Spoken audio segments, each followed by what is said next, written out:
अमावस्या के दिन आपको लगता है कुछ ना कुछ तकलीफें लग रही है तो एक पीपल का पत्ता ले लो, उसके ऊपर एक कपूर का टुकड़ा ले लो, सारे घर में घुमाकर उसको दरवाजे के बीच मध्य में जलाकर रख दीजिए। थोड़ी सी देर जला दीजिए, 20 से 25 मिनट के अंदर।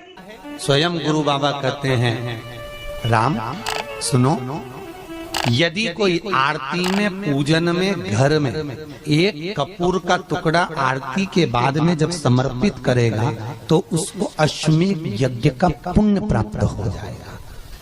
अश्वमेध यज्ञ के पुण्य को पाने के लिए कपूर का टुकड़ा आज भी आरती में जलाया जाएगा, आज भी। एक कपूर का टुकड़ा सुखा का, इसीलिए हमारे यहाँ शास्त्र कहता है महाराज, जब आपको घर में अगर ऐसा लगने लगे कि 15 दिन से बहुत बेचैनी है, बहुत दुख तकलीफ लग रही है, कोई ना कोई बीमार पड़ रहा है, कुछ ना कुछ तकलीफें लग रही है, तो एक पीपल का पत्ता ले लो, उसके ऊपर एक कपूर का टुकड़ा ले लो, सारे घर में घुमाकर उसको दरवाजे के बीच मध्य में जलाकर रख दीजिए। थोड़ी सी देर जला दीजिए, 20 से 25 मिनट के अंदर मकान में एनर्जी वापस आ जाएगी, उस भवन में एनर्जी वापस प्राप्त हो जाएगी। अमावस्या के दिन आपको लगता है कि हमारे पूर्वजों का उद्धार नहीं हुआ, हमारे पूर्वजों का कल्याण नहीं हुआ, कहीं अधोगति में कोई चला गया है, उसका बस एक बार, रोज नहीं जरूरत है, प्रतिदिन जरूरत ही नहीं, महीने में एक बार अगर अमावस्या के दिन भी आपने चंदन के थोड़ा सा चंदन अगर मेरे देवाधिदेव महादेव को 7 स्थान पर समर्पित किया है। अशोक यहाँ पर वर्णन कर रही है, मैना, धन्य और कला की कथा कर रही है। तीनों ने सनकादि ऋषियों से मांगा। चंदन भगवान को अति प्रिय होता है और चंदन ही एक ऐसा होता है जो पितरों को भी प्रिय होता है, जिसका स्पर्श मात्र लगने से पूर्वजों का कल्याण हो जाता है। वो चंदन का 7 स्थान शिवलिंग के बताए हैं, जहां पर भूल से भी अगर कोई चंदन की उंगलियां लगा देता है, 7 स्थान ऐसे हैं जहां चंदन की मात्र उंगलियां लगा देने से ही शिव पितृलोक के पितरों को मुक्ति प्रदान करके वैकुंठ लोक का निवास दे देते हैं। 7 स्थान।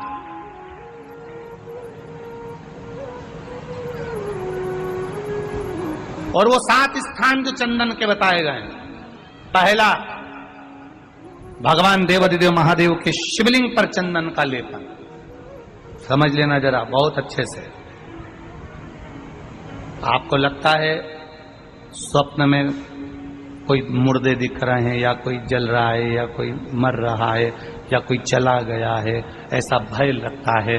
बच्चों को मानी भेजूंगी ऐसा हो जाएगा, पति को मानी भेजूंगी ऐसा हो जाएगा, कोई हमारे कोई गलत तो नहीं कर रहा है, आपको लगता है। 7 स्थान चंदन के बताएं महाराज।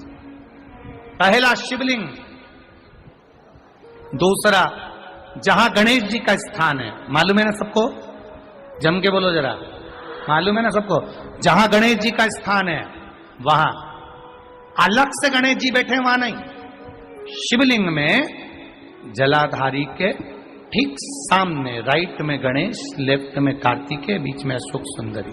तो पहला चंदन बाबा के शिवलिंग पर, दूसरा गणेश जी पर चंदन की उंगली, तीसरा षडानंद कार्तिकेय पर चंदन की उंगली, चौथा अशोक सुंदरी पर चंदन की उंगली, पांचवा जलाधारी पर चंदन की उंगली, छठा जो शिवलिंग का जल बह रहा है इसके ठीक विपरीत की ओर चंदन की उंगली, और 7वां चंदन नंदी के मस्तक के ऊपर जो 2 सींग लगे रहते हैं उस पर चंदन की उंगली।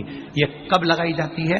या तो अमावस्या के दिन आपको लगता है कि हमारे पूर्वजों का उद्धार नहीं हुआ, हमारे पूर्वजों का कल्याण नहीं हुआ, कहीं अधोगति में कोई चला गया है, उसका बस एक बार, रोज नहीं जरूरत है, प्रतिदिन जरूरत ही नहीं, महीने में एक बार अगर अमावस्या के दिन भी आपने चंदन के थोड़ा सा चंदन अगर मेरे देवाधिदेव महादेव को 7 स्थान पर समर्पित किया है। अशोक यहाँ पर वर्णन कर रही है, मैना, धन्य और कला की कथा कर रही है। तीनों ने सनकादि ऋषियों से मांगा। चंदन भगवान को अति प्रिय होता है और चंदन ही एक ऐसा होता है जो पितरों को भी प्रिय होता है, जिसका स्पर्श मात्र लगने से पूर्वजों का कल्याण हो जाता है, वो चंदन का। आपके घर में पितृदोष है, आपको ऐसा महसूस होता है, आपको लगता है, तो किसी भी नवरात्रि के पहले जो अमावस्या पड़ती है, मान लो अपन अमावस्या पड़ी, आप एक अंदाजा लगाइए, तो जिस दिन अमावस्या रहे उस दिन चावल की कटोरी में एक कपूर का टुकड़ा रख दीजिए महाराज, छोटा सा, और कपूर का टुकड़ा रखकर उस कपूर को दरवाजे के बाहर कटोरी में ही, चावल रखी हुई कटोरी में ही उसको पितरों का स्मरण कर कर जला दीजिए। और जलाने के बाद उस चावल को कहीं भी किसी भी वृक्ष की छांव में पक्षियों के लिए डाल दीजिए। शिव महापुराण की कथा कहती है, अगर मान लो पितृ आपको कष्ट दे रहे हैं, पितृ आपको तकलीफ दे रहे हैं, कोई काम नहीं होने दे रहे हैं, या कहीं आपको ऐसा लगता है कि पितरों का दोष है, तो वो पितृदोष देवी, अब ये जो आप करेंगे ये कब कर रहे हैं? अमावस्या के दिन आप उसको रख रहे हैं, अमावस्या के दिन उसको रखकर रात भर आपने रखा कपूर के साथ में, सुबह एकम पड़ गई, नवरात्रि लग गई, उसी दिन उसको जलाकर आपने पटक दिया। अर्थात उससे देवी और पितृ इन दोनों का आशीर्वाद जो प्राप्त होता है, तो घर में से पितृदोष समाप्त होकर लक्ष्मी की वृद्धि प्रारंभ हो जाती है, कार्य में सिद्धता आ जाती है। मान लो अगर पितृदोष है तो करो, नहीं है बड़े अलमस्ती से रहो, तो ये पितृदोष का स्मरण। तो यहाँ शास्त्र कह रहा है कि पितरों का जो लोक होता है, पितर जो लोक होता है, उस पितृलोक में 64 योगिनियां प्रवेश नहीं करती। शिव महापुराण कर रही है, शंकर की कथा कर रही है। एक छोटा सा उपाय अवश्य करिएगा। मान लो आपको लग रहा है कि आपके घर में पितृदोष है, आपको ऐसा महसूस होता है, अमावस्या पड़ती है, चावल की कटोरी में एक कपूर का टुकड़ा रख दीजिए महाराज, छोटा सा, और कपूर का टुकड़ा रखकर उस कपूर को दरवाजे के बाहर कटोरी में ही, चावल रखी हुई कटोरी में ही उसको पितरों का स्मरण कर कर जला दीजिए। और जलाने के बाद उस चावल को कहीं भी किसी भी वृक्ष की छांव में पक्षियों के लिए डाल दीजिए। शिव महापुराण की कथा कहती है, अगर मान लो पितृ आपको कष्ट दे रहे हैं, पितृ आपको तकलीफ दे रहे हैं, कोई काम नहीं होने दे रहे हैं, या कहीं आपको ऐसा लगता है कि पितरों का दोष है, तो वो पितृदोष देवी, अब ये जो आप करेंगे ये कब कर रहे हैं? अमावस्या के दिन आप उसको रख रहे हैं, अमावस्या के दिन उसको रखकर रात भर आपने रखा कपूर के साथ में, सुबह एकम पड़ गई, उसी दिन उसको जलाकर आपने पटक दिया। अर्थात उससे देवी और पितृ इन दोनों का आशीर्वाद जो प्राप्त होता है, तो घर में से पितृदोष समाप्त होकर लक्ष्मी की वृद्धि प्रारंभ हो जाती है। अमावस्या के दिन प्रदोष काल में, प्रदोष के समय पर, प्रदोष काल में शाम के समय पर जाकर किसी भी नदी, तालाब, बावड़ी, कुआं, कहीं ना कहीं जो आपके पास में हो, वहां पर एक घी का दिया, बत्ती का मुंह दक्षिण की ओर कर कर अवश्य जला कर जाना, सारे पितृ दोष समाप्त हो जाएगा। अगर नदी, तालाब, बावड़ी, कुआं नहीं है तो पीपल का वृक्ष हो या बेलपत्री का वृक्ष हो या बट का वृक्ष हो, उसके नीचे लगा दो प्रदोष काल में, पर अमावस्या के दिन लगाएं जरूर। क्यों? क्योंकि अमावस्या 16 दिन तक पितृ मृत्यु लोक में आने के बाद में भोजन ग्रहण करते हैं। अमावस्या के दिन पितृ शाम के समय प्रदोष काल में शंकर भगवान का नाम जाप कर कर नदी, तालाब, बावड़ी पर पानी पीने जाते हैं। वहां से जल का आचमन कर कर पितृ अपने लोक को चले जाते हैं प्रदोष काल के समय पर। इसलिए प्रदोष काल में जलाशय के पास में बावड़ी, कुआं, नदी, तालाब के किनारे पर दिया लगाया जाता है दक्षिण की ओर मुख कर कर बत्ती का, तो पितृ आशीर्वाद देते हुए जाते हैं कि फलो फूलो, आगे बढ़ो, उन्नति करो, तरक्की करो। ये पितरों का आशीर्वाद रहता है, पितरों का वर रहता है। आप देंगे, कुछ करा ना करा, फिर अमावस्या के दिन उस दिन दिया दक्षिण की ओर बाती का मुख कर कर। 7 स्थान ऐसे हैं जहां चंदन की मात्र उंगलियां लगा देने से ही शिव पितृलोक के पितरों को मुक्ति प्रदान करके वैकुंठ लोक का निवास दे गए। 7 स्थान, और वो 7 स्थान जो चंदन के बताए गए, पहला भगवान देवाधिदेव महादेव के शिवलिंग पर चंदन का लेपन। समझ लेना जरा बहुत अच्छे से। आपको लगता है स्वप्न में कोई मुर्दे दिख रहे हैं, या कोई जल रहा है, या कोई मर रहा है, या कोई चला गया है, ऐसा भय लगता है, बच्चों को मानी भेजूंगी ऐसा हो जाएगा। जिनके यहाँ पितृदोष होता है, काल सर्प दोष होता है, वास्तु दोष होता है, उनको ज्यादा कुछ नहीं करना होना। महाराज एक बेल का फल लीजिए, उसके अंदर का जो गुर्दा होता है, अंदर का जो भाग होता है, उसको निकाल लीजिए और उस बेल के फल में आटा सेक कर उसमें शक्कर मिलाकर उसको उसके अंदर भर लीजिए। अमावस्या के दिन सुबह 10 बजे से पहले उसको अपने घर में घुमाने के बाद में जिसको काल सर्प दोष बताया है, पितृदोष बताया है, या वास्तु दोष का स्मरण बताया है, घर में सब दूर घुमाकर अपने परिवार का हाथ का स्पर्श कराकर पीपल के पेड़ के नीचे खड्डा खोदकर उस बेलपत्र के उस फल को दाब दीजिए। महाराज केवल एक अमावस्या करना रहता है, पितरों के दोष से मुक्ति मिलती है और हमारे घर के कार्य सफल होना प्रारंभ हो जाता है। पति को मानी भेजूंगी ऐसा हो जाएगा। कोई हमारे कोई गलत तो नहीं कर रहा है।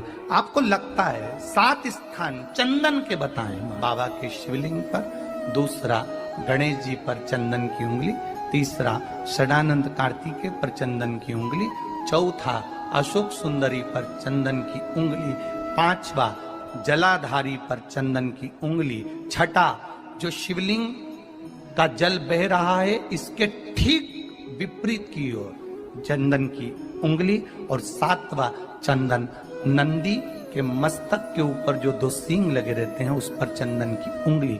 ये कब लगाई जाती है? या तो अमावस्या के दिन। आपको लगता है कि हमारे पूर्वजों का उद्धार नहीं हुआ, हमारे पूर्वजों का कल्याण नहीं हुआ, कहीं अधोगति में कोई चला गया है, उसका बस एक बार, रोज नहीं जरूरत है, 4 दिन दुकान अच्छी चले, बाकी के समय बैठना पड़े, समझ लेना पितृदोष। घर में बच्चे चिड़चिड़े हो जाए, गलत संगति में डूब जाए, समझ लो चिड़चिड़ हो रहे हैं, पितृदोष। घर के बच्चे माता पिता का आदर ना करें, सम्मान ना करें, तेज आवाज में बात करें, समझ लो पितृदोष। पितृदोष मालूम पड़े। और इतने से भी अगर आप नहीं समझ सकते, परिवार का कोई एक व्यक्ति जब जब भोजन करने बैठे तब तब उसकी थाली में बाल आए, भले वो होटल में खाए तो भी बाल आ जाए, वो कहीं खाना खा रहा है तो बाल आ जाए। 8-15 दिन में, 4 दिन में, 3 दिन में, 2 दिन में, 6 दिन में आपकी थाली के भोजन में अगर बाल निकल रहा है, केश निकल रहा है, समझ लेना कि पितृ आपसे कुछ मांग रहे हैं, पितृ आपसे कुछ चाहते हैं। महाराज एक बेल का फल लीजिए। क्या लेना है? बेल का फल, बेलपत्री का जो फल होता है उसको ले लो, उसके अंदर का जो गुर्दा होता है, अंदर का जो भाग होता है, उसको निकाल लीजिए और उस बेल के फल में आटा सेक कर उसमें शक्कर मिलाकर उसको के अंदर भर लीजिए। अमावस्या के दिन सुबह 10 बजे से पहले उस बेल फल में जिसमें तुमने पंजेरी भरी है, आटा सेक कर भरा है शक्कर के साथ में, उसको अपने घर में घुमाने के बाद में जिसको काल सर्प दोष बताया है, पितृदोष बताया है, या वास्तु दोष का स्मरण बताया है, घर में सब दूर घुमाकर अपने परिवार का हाथ का स्पर्श कराकर पीपल के पेड़ के नीचे तक खड्डा खोदकर उस बेलपत्र के उस फल को दाब दीजिए। महाराज केवल एक अमावस्या करना रहता है, पितरों के दोष से मुक्ति मिलती है और हमारे घर के कार्य सफल होना प्रारंभ हो जाते हैं। कार्य की सफलता होती है, कार्य में सफलता प्राप्त होने लगती है। हम तो कई बार कहते हैं महाराज जी, अगर ऐसा लगे किसी औषधि को आप ले रहे हैं, मालूम पड़े कि औषधि आपको लग नहीं रही है, शिव महापुराण की कथा कर रही है, मान लो औषधि आपको नहीं लग रही, आपने औषधि बहुत दिनों से ले रहे हो, कोई दवाई, मान लो आप किसी भी दवाई को ग्रहण कर रहे हैं और वो औषधि लगी नहीं रही है, वो शरीर को लगी नहीं पा रही और आप ठीक ही नहीं हो पा रहे, 15 दिन हो गए, 8 दिन हो गए, बताओ उतना की उतना ही कैटरीना है, उतना ही उतना अपना भरा हुआ, वही की वही लीवर, वही की वही किडनी, वही की वही स्मरण, सभी कुछ वही वही है, उतना की उतना ही। बीपी भी ऊंचा नीचा चल रहा है पर लेवल में नहीं आ रहा, शुगर भी लेवल में नहीं आ रही, तो प्रयास करा करो महाराज, बेलपत्री के फल का जो गुर्दा है अंदर का जो भाग है फल का, उसको पानी में गला लीजिए। और प्रदोष कम से कम प्रदोष नहीं हो और बीमारी जरा दवाई लगी नहीं रही हो तो बिना प्रदोष के भी कर सकते हो। उसको पानी में गलाइए, आधा घंटा पानी में, जैसे आपको सुबह मंदिर जाना है 10 बजे, तो सुबह स्नान कर कम से कम 6:30-7 बजे उसको पानी में गला दीजिए। और उस बेले के फल का गुर्दा से गला हुआ पानी शिव जी को ले जाकर समर्पित कर दीजिए। महाराज उस पानी में से थोड़ा सा 1 चम्मच पानी शिव जी पे चढ़ा हुआ लेकर आ जाइए। उस पानी को जो बीमार व्यक्ति है उसको औषधि देने से पहले मात्र आधी चम्मच से भी आधा चम्मच उसको दे दीजिए। भगवान शंकर का श्री शिवाय नमस्तुभ्यम का जाप कर उस पानी को देने के बाद अगर आप औषधि देंगे तो ये